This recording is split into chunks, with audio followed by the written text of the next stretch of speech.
Hey church, as you're probably well aware, we belong to the Christian and Missionary Alliance family. Missions, it's in our name.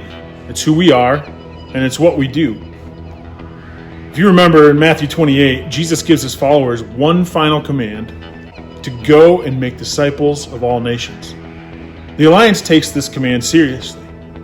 Alliance Missions is made up of 4 specialized structures to help reach the nations with the gospel. And I'd like to talk to you about those 4 structures for a few minutes. This is what they look like. First is Common Services. This is the arm of Alliance Missions that responds to disasters globally and partners locally to restore communities and alleviate poverty. Second is Marketplace Ministries. This is the arm that facilitates marketplace professionals who bring their expertise to a community in order to disciple those around them. Third is Access, and this is the arm that proclaims the gospel and multiplies networks of faith communities among the least reached people of the world. And then fourth, Envision. This is the arm that identifies and develops missional leaders through short-term missions experiences and innovative ministry strategies. Now, listen, church, we have an important part to play in this too. The Great Commission Fund is how we, the local church, partner in fulfilling Jesus' command to make disciples of all nations. The Great Commission Fund gives missionaries and other CMA workers the ability to focus on their calling without having to raise their own support.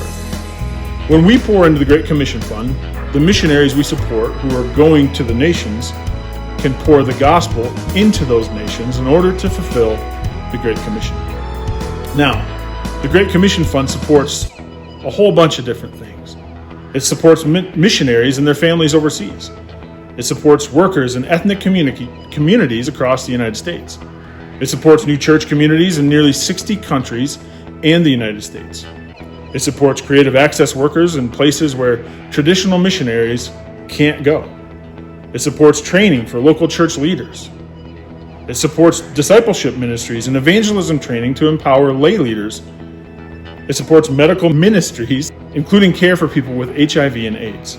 And it supports countries where access is difficult or impossible. The GCF supports training national missionaries in those areas.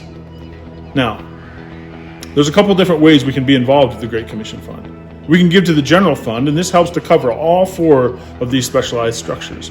Or we have the opportunity to actually partner with people who are in the field. We would love for you to consider how you would partner with the Alliance in reaching the nations with the good news of the gospel.